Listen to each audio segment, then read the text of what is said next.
Benvingudes i benvinguts aquí de nou a una de les sessions del cicle de l'associació Èlia, entitat feminista des de la que lluitem contra el patriarcat, sensibilització, acompanyament a dones i solidaritat internacional en Palestina. Tenim, ara la veureu, entrant al directe. Tenim a la Sílvia Agüero Fernández, que Ahí, es... con los dos apellidos. Aquí, claro que sí.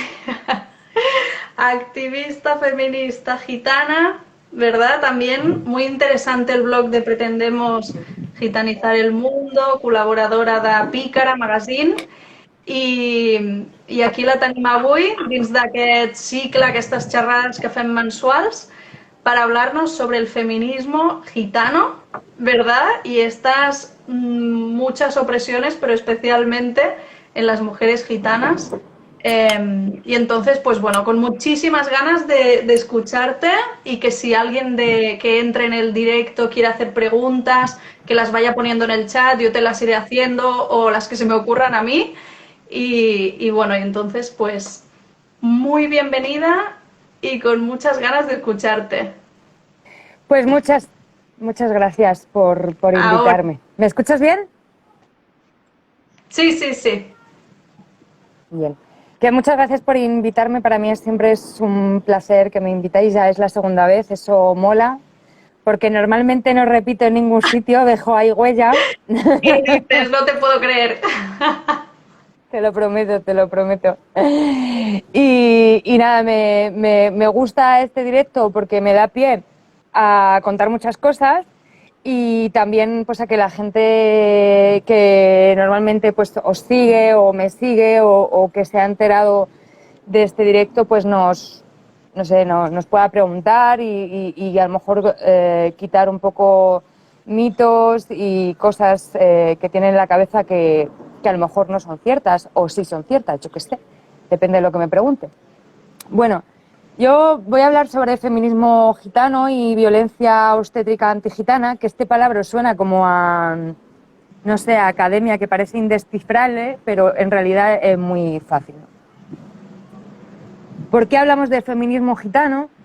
Es porque no podemos olvidar que lo primero que se nos ve cuando vamos por la calle o en cualquier sitio a las mujeres gitanas es que somos gitanas antes que mujeres. Por supuesto, sufrimos el machismo, el patriarcado, como todas las mujeres de todo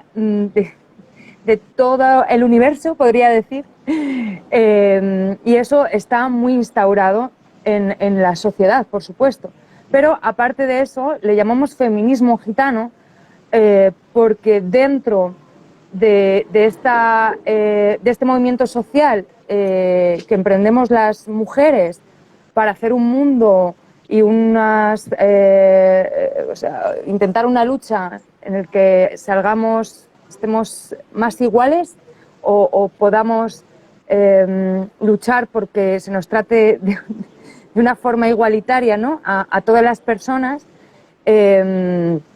También queremos recalcar que el antigitanismo es un tipo específico de racismo, uno de los tipos de racismo más banalizados por la sociedad, es decir, que cualquiera hace un chiste de gitanos y todo el mundo se ríe y no pasa absolutamente. Esto es impensable ahora en estos tiempos.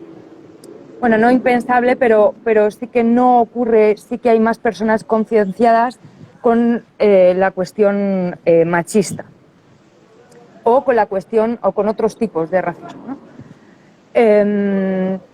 Es imposible dividirnos y cuando nos dicen por qué el feminismo debe de tener apellidos, que esto es algo que nos dicen muchísimo, no solamente a las mujeres gitanas, sino a otras mujeres que encarnan otra identidad aparte de la de ser mujer, como puede ser el feminismo andaluz, los feminismos negros, los feminismos comunitarios,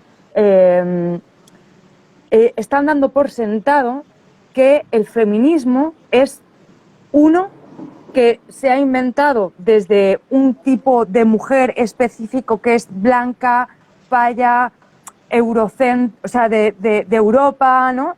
Y que esto no es cierto. O sea, es un pensamiento que se ha ido desarrollando desde muchos lugares, desde muchas identidades y que todas ellas han aportado. El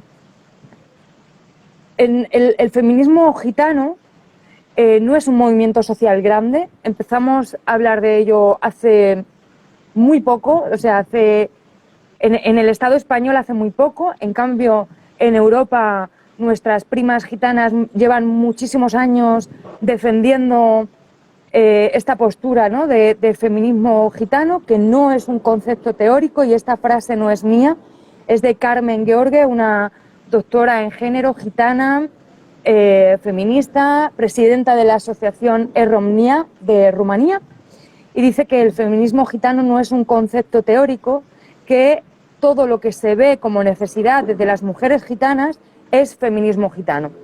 Dice Carmen Gheorghe, mi primita a la que camelo un montón, que cualquier cosa, ¿no?, como decía, que se vea como necesidad desde los ojos de las mujeres gitanas es feminismo gitano. Por ejemplo, si tú vives en una chabola y tienes que ir atravesando un montón de barreras, pues que el suelo está mal asfaltado, que no hay pasos de cebra, y entonces tú vas con tu niña en tu carrito y vas a cruzar y no puedes cruzar y te impide el paso, y con lo cual llegas más tarde, tienes que hacer mucho más esfuerzo, pues luchar para que asfalten esa carretera, para que pongan un paso de cebra, eso es feminismo gitano, ¿no?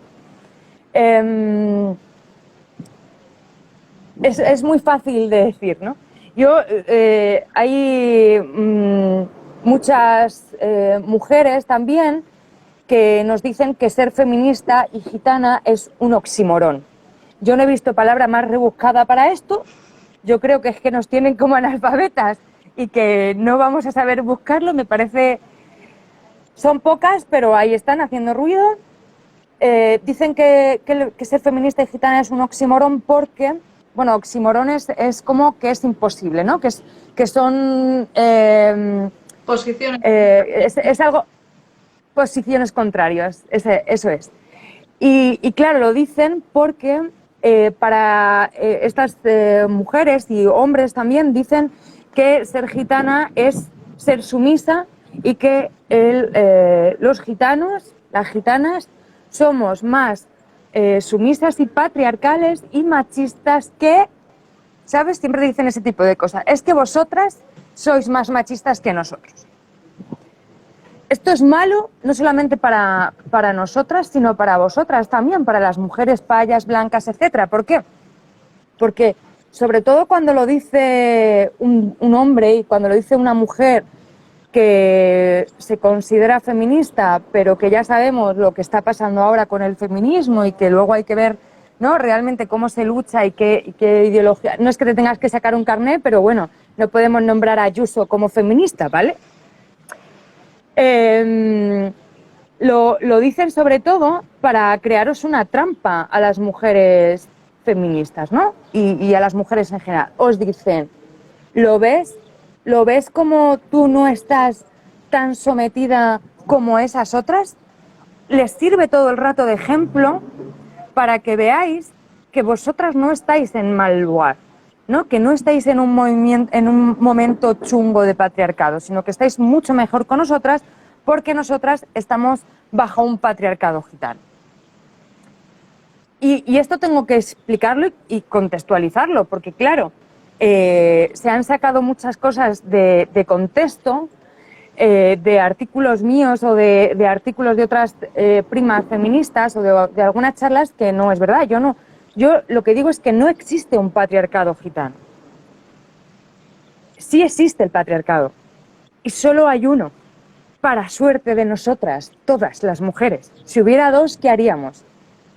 El patriarcado es el que lleva 21 siglos existiendo en el mundo, y es el que se ha venido desarrollando oprimiendo a las mujeres en todos los ámbitos de la sociedad.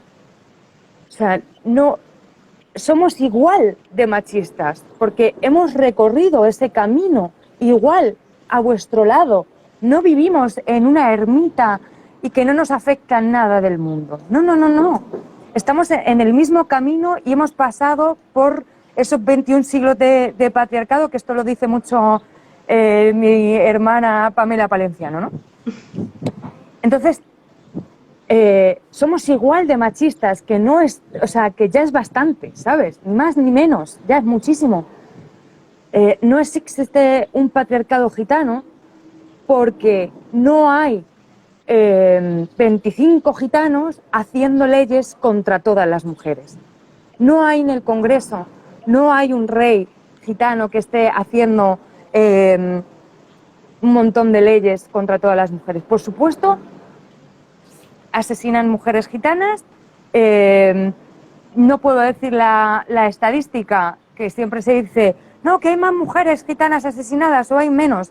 No hay un contexto donde se pueda estudiar cuántas mujeres gitanas han sido asesinadas por violencia machista en el último año, porque las estadísticas no se menciona, o sea, no hay una mención explícita de la etnia, ni estos estudios hacen una mención explícita de la etnia. Tampoco se sabe cuántas personas gitanas hay en el Estado español.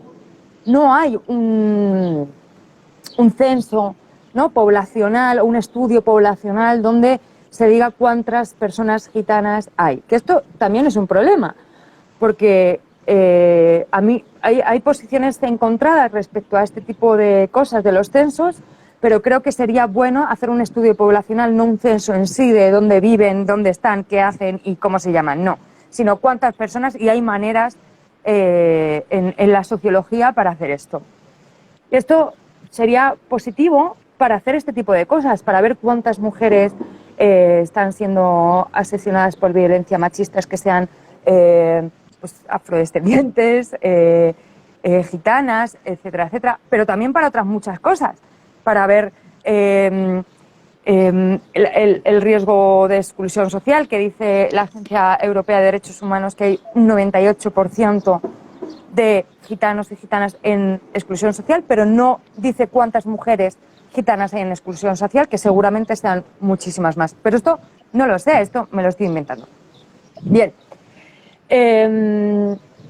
Como decía, hace muy poco tiempo que existe este movimiento social en el que hay unas cuantas mujeres gitanas que estamos hablando de feminismo gitano, pero sí que ha habido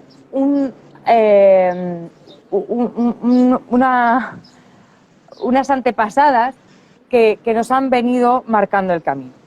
Cuando empezó el asociacionismo en el Estado español, que fue poquito después de la democracia, hubo muchísimas asociaciones que se crearon, gitanas, no gitanas también, y ahí hubo asociaciones gitanas exclusivas de mujeres. Por ejemplo, en Granada, Loli Fernández hizo su asociación, que se dedica a luchar contra las especificidades opresivas que tienen las mujeres gitanas, ¿no? De una forma, pues tú verás, era el 70 y algo, 78, 79, pues de una forma pues en lo que aquellos entonces era, ¿vale? Hace un tiempo que existe una asociación que se llaman específicamente feministas, que son mis primas de mujeres gitanas feministas por la diversidad. Pero fuera del Estado español sí que ha habido muchísimas gitanas que están organizadas, como esta que os digo de Romnia, Elena Gorolova también, una mujer gitana que sufrió, que la esterilizaron a la fuerza, sufrió esterilización forzosa, se juntó con otras mujeres gitanas para crear una asociación e intentar luchar contra esto que había pasado y que lo tenían totalmente silenciado. La especificidad que sufrimos las mujeres gitanas de antigitanismo patriarcal, que es aquí sí como se debería de llamar, y no gitanofobia de género. A mí no me gusta lo de gitanofobia de género, porque la gitanofobia es el miedo o lo asco a las personas gitanas sin poder para ejercer tu propio racismo. O sea, que sería un racismo más social, que también influye, por supuesto, pero que el antigitanismo es mucho más institucional y es el que pues al final hace las leyes y te impide vivir en igualdad de condiciones. Y me gusta patriarcal porque creo que se entiende mucho mejor y que antigitanismo patriarcal tiene mucho más fuerza lingüística que gitanofobia de género. Esto que sufrimos viene de años, de hace muchos años, igual que el patriarcado, y lo han ido creando a través de la literatura, a través de la academia, a través de la pintura. Supongo que esto te sonará. Muchos hombres que han tenido el privilegio de pues, que estén ahí en el panorama público, y empezamos con Cervantes. Cervantes, que esto siempre lo cuento, ¿no? Cervantes escribió La Gitanilla, creó a Preciosa y que al final el desenlace del libro es que Preciosa no era una niña gitana, sino que era una mujer paya que la habían robado los gitanos y la habían criado como gitanos, pero que la habían secuestrado los gitanos. Víctor Hugo escribió Nuestra Señora de París, que después Disney hizo como El Jorobado de Notre Dame. Es la misma historia, es la misma historia. Mérimée hizo a Carmen, así, todo. Y ayer quería contarlo, si me dejas. Ayer daba un taller también en Valencia y hablé de la pintura de Caravaggio, que si alguien quiere verla está en mi perfil de Instagram, La Buenaventura, que está en el Museo del Louvre. Y hay mucha gente que se enfada cuando digo que Cervantes fue un antigitano. En un momento en el que en el feminismo nos estamos planteando que muchos de los autores, poetas, escritores han sido misóginos y que se les tiene como obras maestras de la literatura española, pues esta crítica que les hacemos, ¿no? a muchos que han salido ahora hace poquito, a Picasso, ¿no? Pues se enfadan, ¿no? Conmigo cuando digo que Cervantes fue un antigitano, o cuando digo que, pues lo que dije ayer, ¿no? Que en el Museo del Louvre está La Buenaventura de Caravaggio y que un crítico de arte puso gitana robando el anillo a un joven elegante, y resulta que en el cuadro no se ve ningún robo, simplemente está leyéndole La Buenaventura a un hombre. Resulta, yo expliqué que yo me quedé de piedra cuando vi este cartel en francés abajo de esta pintura en el mismísimo Museo del Louvre. Me hizo muchísimo daño, porque además nosotros vamos con nuestros hijos a museos a que vean que hay gitanas también en los cuadros y a buscarlas por ahí, y que esto perpetúa un sistema antigitano, lo perpetúa totalmente. Y que esto no se ha revisado, a pesar de que hace unas semanas se nombró a una mujer como directora del Louvre, después de, tú fíjate cuántos años, la primera mujer que es directora del Museo del Louvre. Bueno, pues yo conté esto, que esto no se revisa, que hace 300 años se escribió esta crítica de arte y que se ha ido pues como una rueda, volviendo a poner, sin que nadie revise por qué esto está ahí puesto y si es que está bien puesto. Se da por bien, porque está bien y ya está. Bueno, pues se me acercó un hombre, no es el primero que se me acerca y que me dice este tipo de cosas, con muy malas formas, y me dijo que esto no era verdad, que yo estaba cometiendo un error, pero, o sea, sin decir ni hola, que estaba cometiendo un error y que el dato estaba mal. Y yo le dije, bueno, espérate y ahora hablamos. Cuando terminé de hablar con las compas y salí para afuera, el hombre me volvió a insistir que estaba cometiendo un error gravísimo, que quien lo había hecho era una mujer y que habían hecho una técnica que es hacer una radiografía de la pintura y que habían encontrado el robo. Joder, qué arte el de Caravaggio. Sí, después de no sé cuántos años hacer una radiografía, resulta que sí, que detrás del cuadro estaba ahí robando el anillo, ¿no? Qué astucia, además, las gitanas. No es verdad. O sea, el tío, que no era verdad. ¿Y por qué? ¿Y por qué pasan esto? ¿Perdona? No, Didi. O sea, es muy fuerte, porque lo que le molestaba realmente y lo que molesta, como muchos otros que se me han acercado porque digo que Cervantes fue un antigitano. Y claro, Cervantes, príncipe de las letras, o sea, si tú preguntas en, yo qué sé, Singapur, que te digan un escritor español, ¿quién te van a decir? Pues te van a decir Cervantes, porque ha sido traducido a no sé si millones de idiomas, pero a estos hombres los que les molesta es que se están metiendo con la cuna identitaria suya, que es la de blanco español, hetero, cis, católico, etcétera, etcétera, ¿no? Y te estás metiendo con parte de su cultura identitaria. Cuando nadie, absolutamente nadie, ha tratado de rebatir que, bueno, pues es que Cervantes, aparte de un antigitano, era un machista. Es que no podemos hablar de machismo en esos siglos. Pues sí, se puede hablar de machismo porque se ha ido construyendo así. En fin, al final el hombre se fue súper enfadado, a mí me dejó súper enfadada, y buscando la información desde anoche, resulta que sí, que es que este crítico de arte lo hizo entre el siglo XVI y XVII, puso gitana robándole el anillo porque tenía las gafas bien sucias. No sé si usaban gafas en aquellos entonces, también se pueden meter conmigo por esto. Y se puso allí y nadie lo ha revisado, absolutamente nadie. Lo dan todos por bueno, y se vuelve a repetir y repetir. Y esto ha pasado con esto y pasa con todo. Pasa como cuando dicen en los colegios, y en muchos colegios todavía se dicen que Colón descubrió América, ¿no? Como si allí no hubiera gente y la gente que estuviera fuimos a descubrirlo nosotros, españoles. Pues no. O sea, Colón no descubrió América. Colón invadió Abya Yala. Y esto se repite y todo se da por bueno todo el rato. Es igual que, pues, que con el machismo dicen, todavía hay gente que dice como, es que no hay inventoras. Es que no hay mujeres literatas importantes que hayan sido importantes en la literatura. Bueno, no es que no las haya, es que se ha invisibilizado totalmente. Y esto pasa con las mujeres gitanas, ¿no? Y sobre todo con esta cosa que te digo de la academia.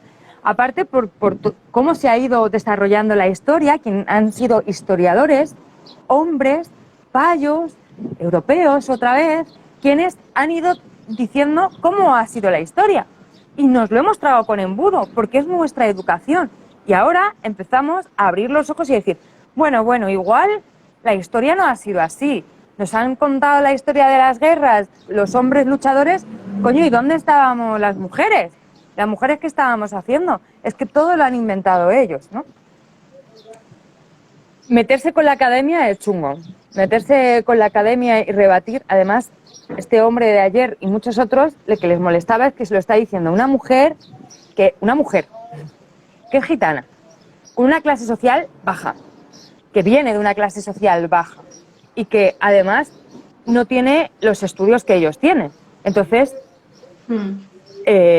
claro, les duele aún más, muchísimo mira, más. Además que también en ese momento igual tú tenías el micro, ¿no? Y ellos no. Era como también una forma de decir, hey, cojo yo el poder, porque no puede ser que tú en este momento lo tengas, ¿no? Tengas la voz y tengas el poder de participación, sino... Sí. Claro. Además, él me lo dijo, a él le dolió porque era un tío italiano que amaba a Caravaggio. Pero es que yo no me estaba metiendo con Caravaggio. Además, Caravaggio hizo esa pintura para demostrar, era en el barroco, para demostrar que la belleza también existía en la calle y pintaba prostitutas, etcétera, y pintaba un montón de cosas. Claro, este hombre no me puede decir que Caravaggio era el primer hombre deconstruido de la historia. Eso tampoco puede ser, ¿vale? Entonces, hagamos una revisión crítica de la historia. Este hombre se fue muy enfadado, me dejó a mí también muy enfadada.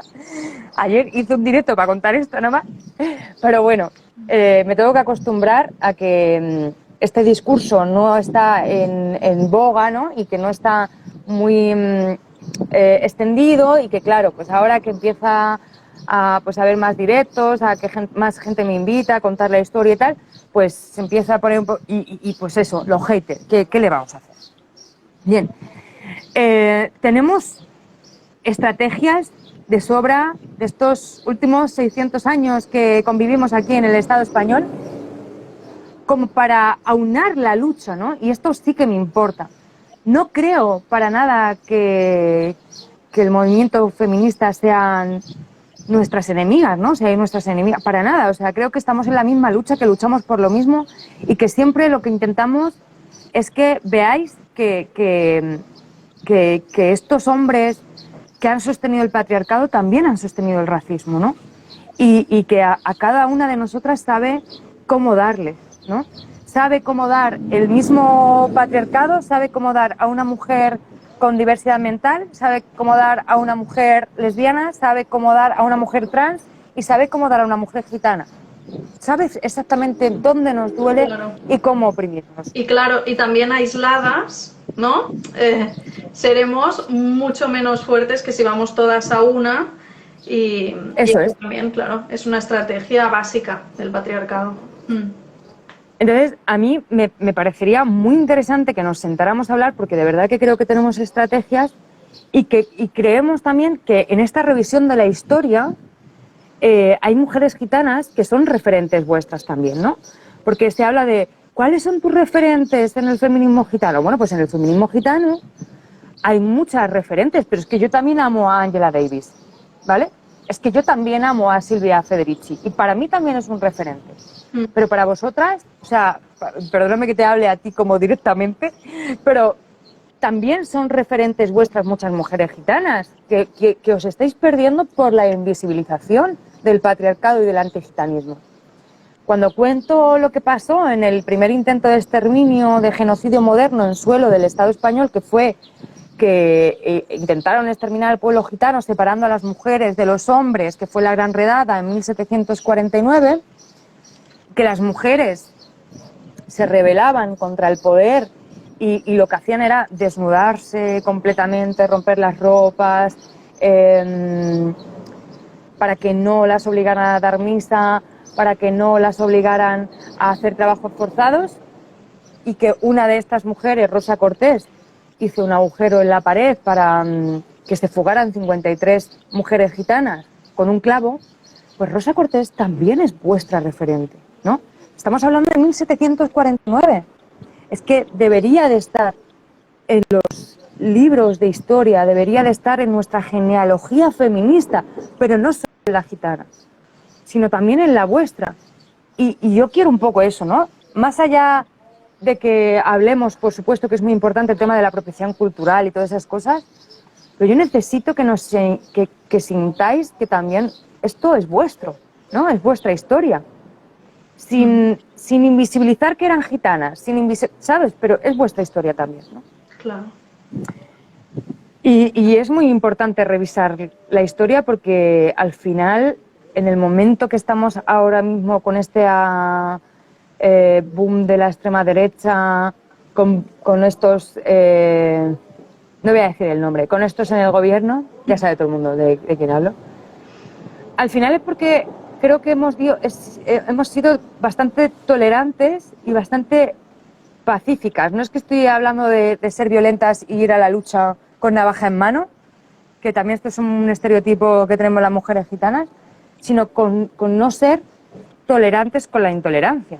O sea, no se debate con el machismo, no se debate con el racismo y no se...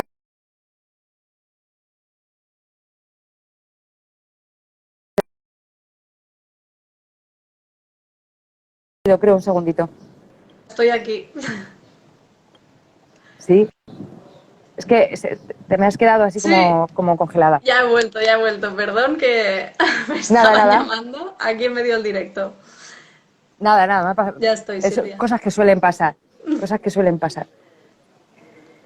Pues yo creo que nos estamos perdiendo todo eso. Después, una de las cosas específicas que sufrimos, o sea, una de las opresiones específicas que sufrimos las mujeres gitanas, de este antigitanismo patriarcal, es la tutorización constante de la maternidad. Y es algo que se habla desde el feminismo también, y cada día más, ¿no?, de cómo a las mujeres se nos trata de malas madres, pues ya sabéis, ¿no? pero esto se multiplica en la mujer gitana. Porque cuando se dice las mujeres gitanas sufren una doble opresión, no se está haciendo exacta. Porque tú por ser mujer sufres múltiples opresiones que va desde tener un sueldo menor hasta que te acosen por la calle, hasta que pues, miles de cosas, muchísimas cosas. Pues por el antigitanismo también. Entonces debería decirse la opresión se multiplica y no se dobla, se multiplica. Esto es algo que me gusta mucho repetir porque todo el rato se está repitiendo, ¿no? Esta tutorización de la maternidad se da en las mujeres payas y en todas las mujeres constantemente, ¿no? Sobre todo en los momentos del embarazo, parto, posparto, cuando sufrimos esto que decimos que es violencia obstétrica, a la que yo le he añadido violencia obstétrica antigitana o violencia etnoobstétrica antigitana. Porque tiene especificidades. O sea, desde ese momento que he contado de la gran redada, a los niños y a las niñas menores de 2, 3 añitos se les quitaba a los padres y a las madres para crear una aculturación en ellos y en ellas y que se los olvidara que eran gitanos y gitanas. Y esto ha sido un constante en la historia del pueblo gitano. Y después en la Alemania nazi igual, o sea, antes de que hubiera el genocidio contra el pueblo judío, ya había normas y leyes para el pueblo gitano. Y entre ellas, que no sé cómo se dice la palabra, los hombres eran sometidos a esterilizaciones forzosas. De hecho, hay muchísimos más hombres que han sido esterilizados forzosamente que mujeres. Es increíble, pero increíble. Y todo el rato era intentar controlar la población. Todo el rato, como si fuéramos cucarachas. O sea, Hitler nos llamó la plaga gitana. Así nos llamó. Y esto se ha quedado en un rumor que al final no hemos dado, ni ha habido un perdón generalizado, ni siquiera se sabe esto que cuento de la gran redada. Entonces, no se sabe, o sea, tú fíjate que el primer Borbón, o sea, el tatarabuelo del actual rey, fue uno de los que firmó la gran redada. ¿Qué hipocresía es esta, no? Que ahora esté mandando él y que en ningún momento haya pedido perdón por lo que sus ancestros hicieron. Y hablar de esto, como ya sabes, tiene mucho peligro. Porque al final, pues mira a Pamela, pues mira a Pablo Hasél, pues mira a Cristina Fallarás, pues mira a todas las mujeres que intentamos alzar la voz, ¿no? Pero bueno, creo que hay que ser valiente. Cuando yo tuve el primer parto, que sufrí violencia obstétrica, que ya lo he contado muchísimas veces, ¿no? Mi primer parto, tenía 22 añitos, que no creo que sea muy joven, una cosa normal, 22 años. Pues me vieron muy cara de niña o no lo sé, pues las enfermeras ahí con las contracciones me tenían que hacer una cesárea de urgencia, llorando, con todos los nervios de primeriza y tal, pues me decían cosas como: ¿pero por qué las gitanas parís tan jóvenes? ¿Pero por qué os casís tan jóvenes? Pero bueno, o sea, yo no tenía la fuerza necesaria como para ahora mismo explicarle: oye, mira, me parece que estás siendo un poquito antigitana. No, yo me puse a llorar. Claro. Porque tenía 22 años y era el momento más importante de mi vida, o uno de los momentos más importantes de mi vida. Y me lo robaron. Me lo robaron totalmente. Tuve una depresión postparto horrorosa. Ya habían dado de un biberón al niño cuando yo quería haberle dado de mamar. Nadie me dio opción. Todo el mundo alegaba al instinto maternal, porque yo no había visto al niño, con lo cual una semana después me acerqué a neonatos cuando pude andar y me dijeron: no te preocupes, ¿no? Esto las propias enfermeras, las propias matronas, las propias ginecólogas y ginecólogos, digo un ginecólogo porque solo había uno en ese momento, ¿vale? Pero me dijeron: no te preocupes, porque el instinto maternal hará que tú cuando veas a tu niño lo reconozcas. Yo pensaba, de verdad, te lo prometo, que iba a salir una luz del cielo e iba a iluminar al niño y yo iba a saber cuál era, por el olfato. Pues esto es mentira. Yo cuando llegué no conocía a mi niño. Yo no sabía cuál era. Había 6 o 7 cunitas y yo no sabía cuál era. Entonces, pues esto es antigitanismo mezclado con patriarcado y es imposible de separar. Muchas veces me preguntan, ¿cuánto sufres más? ¿Por el machismo o por el racismo? Yo, pues nunca me he intentado separar. Es que no lo puedo saber, no puedo olvidar. Está claro. Eso Aquí es. en el chat también nos decían, muy importante, que también se cruza con el capitalismo, ¿no? Entonces, claro. Por supuesto, el capitalismo también, o sea, es un eje central, ¿no? O sea, yo viví esto, me lo tomé muy mal, tuve mucha depresión, pero luego al estar pues leyendo sobre esto, que además me metieron en una asociación que se llama El parto es nuestro, que además en Cataluña está Dona Llum, que también he estado leyendo y hablando con ellas y son maravillosas, o sea, me sentí muy acogida. Pero claro, tampoco veía alguna similitud, ¿no?, con este grupo de apoyo de mujeres que habían sufrido pues cosas traumáticas y cosas muy hardcore, pero había una cosa que no me sentía identificada, era la cuestión del racismo. Entonces vi el caso de Adelir, que fue una mujer gitana a la que había tenido 2 cesáreas, estaba embarazada de su 3er hijo, fue al hospital para saber si estaba de parto, no estaba de parto, se fue para su casa y a los pocos minutos vino un furgón de policía para llevársela esposada a obligarla a hacerse una cesárea. Esto no es el primer caso, ni siquiera en España, ¿vale? Claro, porque lo que te dicen es que después de 2 cesáreas no se puede parir. No se puede parir. Pero sí se puede. O sea, de hecho, tanto en Dona Llum como en El parto es nuestro conocemos un montón de mujeres que con una doula o con acompañamiento y tal han parido de mil amores y no ha pasado absolutamente nada, ni han explotado ni nada. Pero ni nada de nada. Entonces, esta mujer, se hizo una campaña brutal por Adelir, que se llamó Todas somos Adelir, y cuando yo escuché el caso y leí todo lo que le había pasado y el apellido y tal, yo dije, ostras, me suena un montón a gitana. Y tuve la oportunidad de hablar con Jesús Ricoy, que es una luchadora feminista por los derechos de las mujeres en el parto y en todo este proceso de violencia obstétrica, y era gitana. Entonces hablé con Adelir y claro, ella me dijo, no, es que esto se ha invisibilizado. Yo agradezco muchísimo el apoyo que he recibido, además que fue una campaña a nivel mundial, ¿no?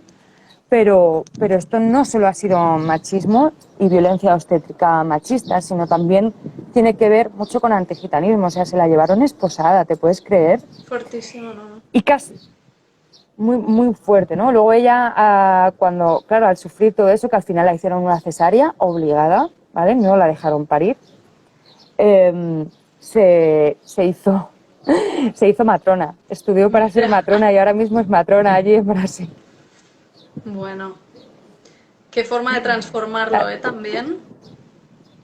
Hombre, es que es duro, de verdad que a mí me marcó la vida, todo lo de mi parto y todo lo que pasó con Carmen Manuela también. Mi Carmen Manuela tiene 5 años e igual, o sea, me querían hacer una ligadura de trompas convenciéndome de que me hicieron una ligadura de trompas cuando yo tenía 29 años cuando parí a Carmen Manuela y claro que tenía 4 hijos.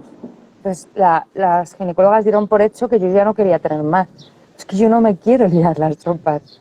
O sea, no tengo necesidad de eso, ni veo que esto sea necesario. Y esto va mucho más allá, o sea, esto va con el día a día. De hecho, a las mujeres gitanas, desde los servicios de planificación familiar, se las convence para ponerse inyecciones hormonales que duran unos 3 meses, cuando en el feminismo nos estamos planteando también que esto no es bueno para la salud, que ni siquiera la píldora es buena para la salud, que que todas las contraindicaciones que tienen no se las darían a un hombre, porque no existe la píldora masculina, ¿no? Y hay muchísimos ensayos, muchísimas investigaciones, pero al final no sale a la venta, ni se ha popularizado tanto como, como con los anticonceptivos hormonales femeninos, ¿no? Porque o sea, que nosotras estamos un poco igual. algunos pocos efectos secundarios en los hombres y eso es impensable. Claro, claro que tiene efectos secundarios, pero igual que tiene, o sea, nosotras, hay gente que tiene unos problemas gravísimos con el tema de la píldora, ¿no? Y que al final no es bueno, o sea, durante muchísimos años y se está viendo ahora como el auge de las clínicas de fertilidad y todo eso, o sea que algo hará que esto pase factura, ¿no? A la salud de las mujeres. O sea, a las nenas superadolescentes o sea, la hipersexualización, ¿no? Hacia nosotras, de que somos muy sexuales, que tenemos mucha precocidad sexual, que nos casamos muy pronto porque nos pica antes. Eso induce a que los centros de planificación familiar se planteen ofrecerles a las mujeres gitanas y decirlas, oye, que te voy a... Pues es mejor que te pongas la inyección para 3 meses. Así no se te olvida lo de la píldora, ¿no? Que nos tienen un poco así como tontas. Cuando eso tiene unos efectos secundarios atroces. Y de hecho hay una chavala que está haciendo una investigación sobre los efectos que ha tenido el ESURE, que es un método anticonceptivo que ha sido denunciado por un montón de mujeres y a las que les han dado una compensación económica, aunque no hay compensación económica para la salud, ya lo digo, pero resulta que este anticonceptivo lo han probado en muchísimas mujeres gitanas del Estado español. Y estas mujeres no han sido compensadas económicamente. Y estas mujeres gitanas han tenido dolores de cabeza brutales. O sea, esto es todo el rato. Y el trato mal, el maltrato en los hospitales, porque dicen que vamos muchos, que somos muchos. O sea, ¿quién ha dicho, que alguien me explique, quién ha dicho que lo mejor para curarte, y esto no lo digo porque esté en contra de los hospitales, ni en contra de la sanidad pública, lo dejo claro, ¿vale? Ni nada de eso, me parece que hacen una labor y que son muy necesarias, pero es una crítica a que nos repensemos cómo hay que curarse, ¿no? ¿Quién ha dicho que lo que es mejor para curarse es estar apartado de toda tu familia sin que te dé el sol, encerrado? O sea, ¿quién ha dicho esto?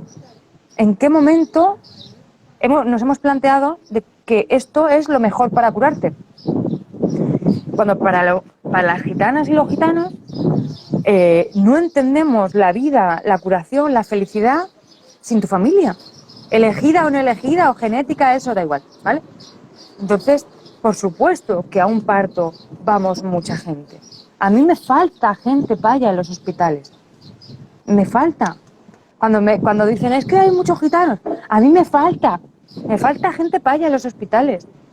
He visto, y esto que lo repensemos con la pandemia, que ya sabemos cuántos ancianos y ancianas han fallecido solos y solas en residencias, con dolores. O sea, que eso sí que ha sido un gerantocidio, o como queráis llamarlo, porque eso en algún momento nos tendremos que sentar a hablar qué ha pasado y cómo se ha gestionado la cuestión del COVID. Ostras, que es que yo he visto a gente en los hospitales que estaban compartiendo habitación con personas gitanas a las que hemos ido a ver completamente solos en el final de sus días o solas. Así que cuando te toque con un gitano, o sea, no lo digo a ti, ¿no? Lo digo a la gente que nos esté viendo, ¿no? Si a alguien, algún familiar tuyo le toca estar en el hospital, por desgracia, con alguna persona gitana, estoy segura que harán lo mismo que hacemos nosotros, nuestra familia, porque nos pide agua, le damos agua, si la tenemos que ayudar a levantar, la ayudamos a levantar, si tenemos que llamar a la enfermera, vamos a llamar a la enfermera, porque están completamente solas todo el día. Y nosotros no entendemos esto, no lo entendemos. Y pagamos los mismos impuestos. O sea, esto de que los gitanos no pagamos impuestos, esto, ¿de dónde lo sacáis? Que alguien me diga quién se libra de Hacienda. que alguien me lo diga. Los que viven en, ¿cómo se llama? En Andorra, ¿no? Ya está, o sea, no se libra nadie más. Es imposible librarte del sistema, imposible. Claro, estamos Así que pagamos los mismos impuestos. Y creo que tendríamos derecho a sentarnos y a hablar de cómo, de qué beneficios tiene estar animado con tu familia y qué beneficios y por qué no podemos estar en un hospital esperando a nuestro o velando a nuestro enfermo o velando o acompañando a nuestra prima que está pariendo y que es un momento muy especial de la vida, ¿no?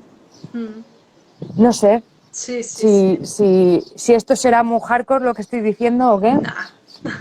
Tienes toda la razón. No. Sí. Y Silvia, una Luego cosa. se descontextualiza. Claro, eso te iba a comentar.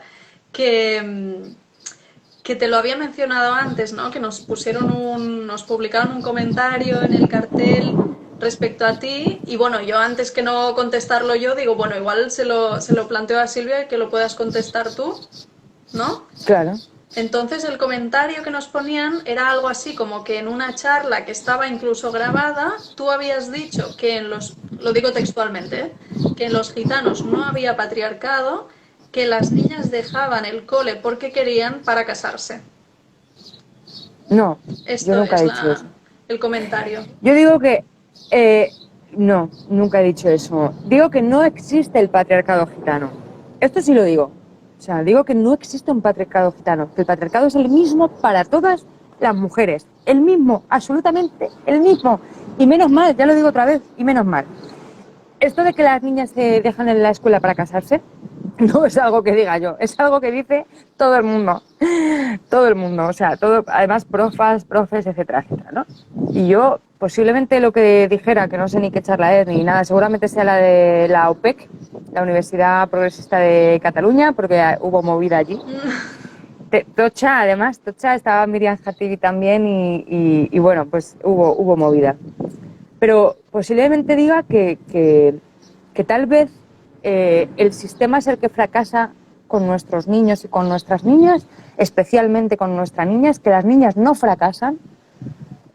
Cuando se habla de fracaso escolar se habla del fracaso de los propios niños y niñas, y lo que digo es que el sistema fracasa con nuestras hijas constantemente y que nadie se plantea, o sea, todo el rato se está diciendo, no, es que las sacan para casarlas, es que no les traen al colegio porque la culpa las tiene la familia. Y lo que yo digo es que nunca se han planteado que la responsabilidad es del propio Ministro de Educación, de las propias profas y profes, de los propios centros escolares, de las propias AMPAs, y que es una responsabilidad compartida. Y también digo que si las niñas con 13, 14, 15 años, vale, 12 no, pero con 13 tampoco ahora, con 14, 15, 16 años dejan el colegio y se casan, quizás es porque están muy aburridas del sistema y no les queda otra alternativa. Y no se plantean otra alternativa posible para su futuro.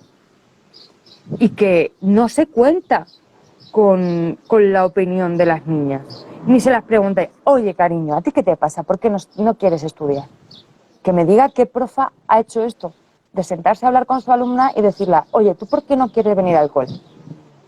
Porque a lo mejor no se siente bien, porque a lo mejor no se la tiene en cuenta, porque escuchamos cada día de profesores y profesoras todo el rato decir que los relegan a otro, de profesoras y profesores aliados y aliadas, decirnos que los relegan, que los tratan mal, que entre los profas hay comentarios de, anda, ¿cuántos gitanos te han tocado este año en la clase? Eso los niños y las niñas, igual que tú y que yo, podemos notar cómo a otra persona no le caemos bien. Esto lo notan, que los niños y las niñas no son tontas, son pequeños, de edad. Pero tontas y tontas no son. Entonces, bueno, que quizás es una responsabilidad compartida y que posiblemente salgan para casarse porque no tengan otra alternativa vital. Y esto que nos han contado de tú termina de estudiar que conseguirás un buen trabajo. Mentira, mentira. Sí. Tú no le puedes prometer eso a alguien, porque no es verdad. No. Perdona, que me lío mucho a hablar. No. Es que tienes toda la razón. Claro, el sistema nos vende que somos todos y todas iguales, que si hacemos el bien nos va a ir bien la vida, ¿no?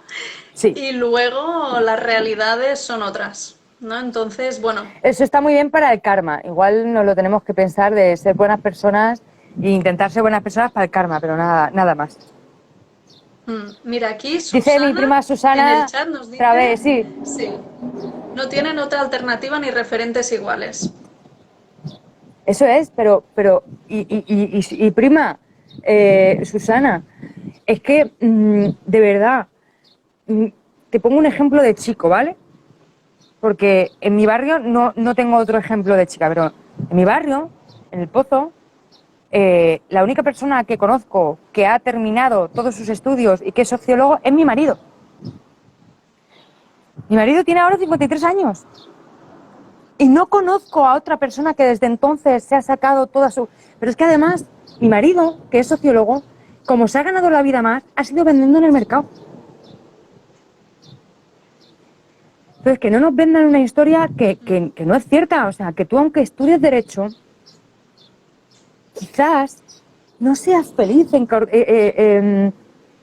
ejerciendo la abogacía, que quizás no encuentres trabajo de abogado, que quizás también necesitamos fontaneras y carpinteras y panaderas, que es que además desde el capitalismo y todo eso le damos, y desde la academia le estamos dando más, como, mejor posición a que tú seas periodista, a que tú seas abogado, a que tú seas, yo qué sé, ingeniera, y que sepas mucho del internet, y que sea que a una mujer que te está vendiendo el pan, o que tiene una huerta, o que sea carpintera, o que sea, ¿sabes? O sea, ¿qué pasa con eso? O sea, que vamos a necesitar eso, ¿eh? Y que le tenemos que dar el Sí, valor sí, que claro. tiene. Así que bueno, pues yo animo a que muchas gitanas estudien carpintería, porque es muy bonito. Sí, sí, sí, sí, totalmente. Es el, bueno, el valor también, ¿no? Que se le da, pues lo mismo, también a las profesiones, ¿no? Que están tan feminizadas, ¿no? Incluso, y tan, bueno, poco valoradas, poco remuneradas, ¿no? Mujeres también que trabajan en limpieza, en cuidados, pues lo mismo. Claro, es que es lo mismo, es que es lo mismo. Es que yo que hago la charlica y en los talleres y que escribo de vez en cuando, a lo que más me dedico es a criar a mis hijos y a mis hijas. Y esto es un trabajo que estoy aportando un bien a la sociedad, que estoy aportando pensiones para el día de mañana, que estoy aportando gente al mundo, que esto es un trabajo también, ¿eh? Que cuidar es también un bien para la sociedad. Y tener hijas y tener hijos y criar es un bien para la sociedad en común. Mira, aquí Gisela también nos dice clasismo, ¿no? Es... Bueno, sin querer, o sea, es todo a la vez, es Sí, racismo, sí, claro, es machismo y por supuesto antigitanismo, o sea, no podemos no totalmente, que se hablar cruzan. del racismo. Es que no están para nada desligadas y justamente lo que comentabas, ¿no? Que son opresiones que se retroalimentan y que bueno, y que diferencian estas posiciones de privilegio, opresión y que se van multiplicando, ¿no? Además es conforme paseas por la calle y eres leída, ¿no? Es decir, te ven la cara, te Totalmente. ven, bueno, sí, la cara, el Sí, cuerpo sí. y ya todas las, sí, las opresiones que te van a caer, ¿no? Yo que parezco aquí muy luchador y todo eso, te voy a contar la verdad. Y es que a mí me encanta llevar gafas. Yo necesito gafas, ¿vale? Pero cuando ya definitivamente tuve que llevar gafas, para mí fue una alegría. Y esto tiene que ver con mi auto, autoestima étnica, ¿vale? Y yo estoy muy orgullosa de ser gitana, pero yo muchos días me alegro mucho de llevar gafas, porque a mí las gafas me maquillan, porque parezco menos gitana. Mm, Entonces, muchas mujeres, O sea, mucha gente tiene, gitanos y gitanas tienen que esconder que son gitanas para alquilar un piso, porque si no, no te lo alquilan. Y eso es así. Eso es así. Sí, sí. Y no debería, ¿no? Para el día a día, para la vida, tener que... No, no, claro, es como si tienes que esconder que tú eres lesbiana o que te gustan las mujeres o que no te identificas con el género que te ha tocado al nacer, ¿no? O sea, es que tiene que ver con todo. Es que, ¿cómo vas a esconder eso, no? Claro. Y qué daño te hace eso en un plano mental, ¿no? Y de salud. Claro. Y esto, Silvia, también lo que comentabas, ¿eh? Que ya en las personas adultas, bueno, toda esta discriminación, violencia, ¿no? Oprime y violenta, pero también en las criaturas, ¿no? Los niños y niñas es, bueno, solo por el mero hecho de ser, de existir, ¿no? Ya como son leídos y leídas también, bueno, cómo todo esto les puede generar, bueno, pues todas estas, todo este autoconcepto, autoestima negativo, porque Bueno, socialmente se les ha enseñado así, ¿no? Bueno, las niñas y los niños gitanos, gracias a la educación y al acompañamiento materno, paterno y familiar, y además extenso generalmente que tenemos, sienten mucho orgullo y les transmitimos mucho el orgullo de ser gitano y de ser gitana, y lo dicen con mucho orgullo. Pero, pero claro, luego cuando creces te das cuenta de que tú fuera molestas, tú fuera de tu familia molestas, fuera de tu barrio molestas. En cuanto vayas, sabes que eres percibido, o sea, y lo saben desde muy pronto, ¿eh? Claro, Y saben que el porque a colegio diario no se les es está un... recordando. Claro, y sabes que el colegio no es un espacio de seguridad.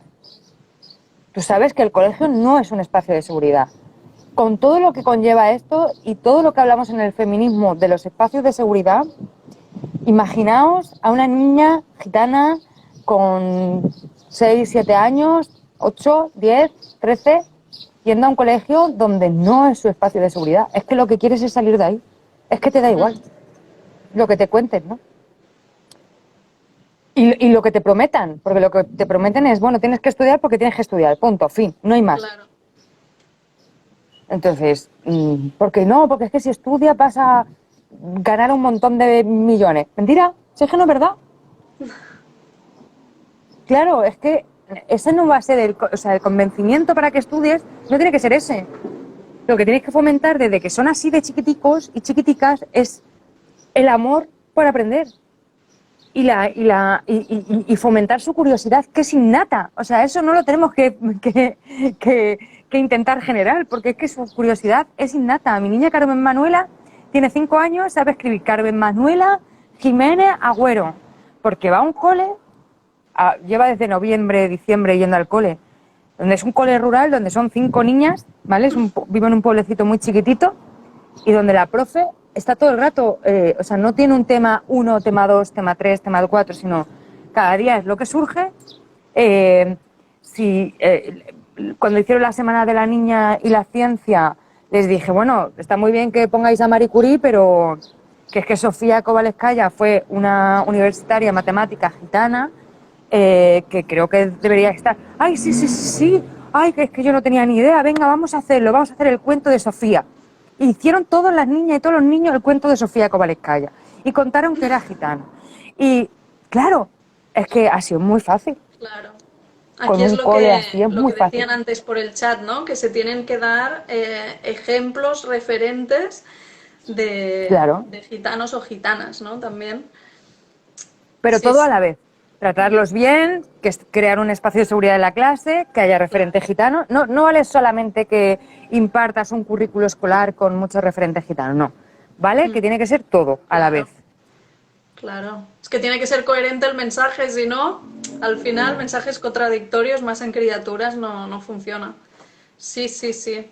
Y con, y con la cuestión machista también, o sea, que hay que meterse en los coles y hay que obligar, o sea, esto del PIN parental y todo lo que le están haciendo a Pamela Palenciano, que desde aquí quiero que la apoyemos porque creo que no lo estamos haciendo bien como movimiento feminista, me incluyo.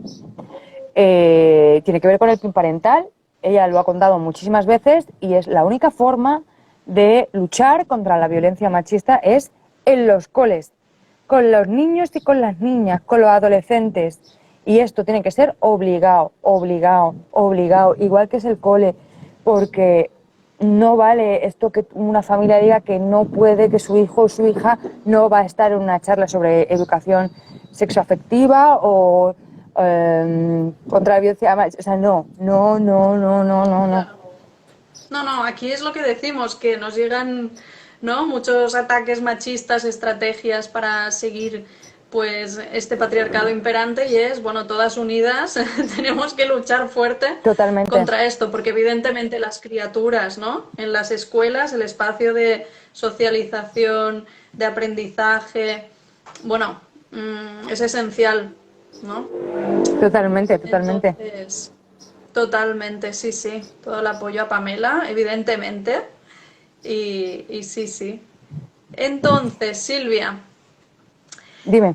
dinos un mensaje final de cierre de lo que quieres que se le quede a la gente que te escuche, no solo hoy que han sido poquitas seguramente, luego cuando lo cierre lo veremos, sino que este vídeo como se va a quedar, pues bueno, que un mensaje que quede bien clarito para quien lo vea.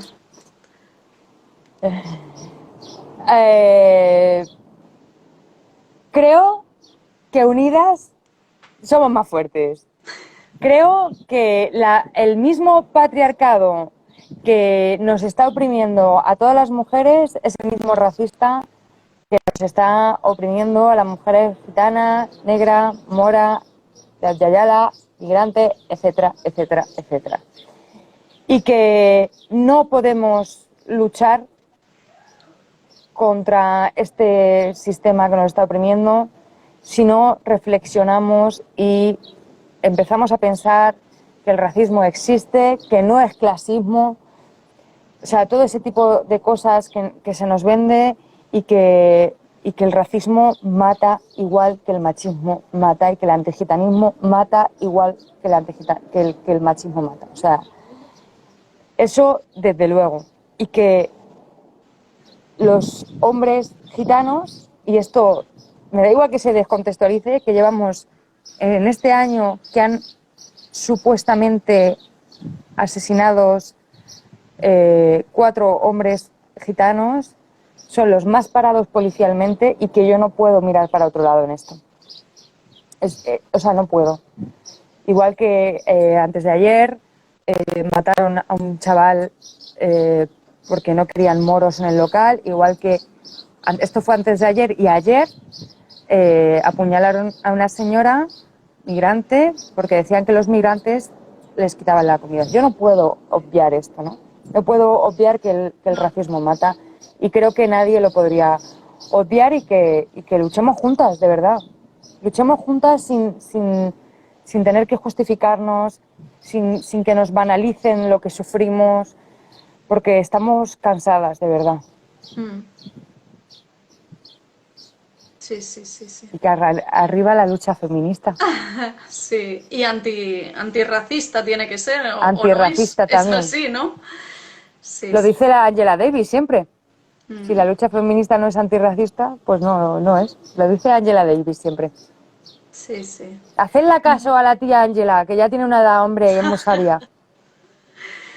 Muy bien, Silvia. Pues muchísimas gracias por esta sesión de feminismo gitano y A ti. y nos seguimos viendo porque vamos a coincidir en muchos espacios y te seguiremos llamando. Vamos, segurísimo. Muchas gracias. Espero que Pues un os haya abrazo. gustado. Y ya está. Sí. Pues muchísimas gracias a ti y a quien esté por aquí y seguimos en lucha todas juntas. Opre Romnia. Muy bien. Adiós. Adeu.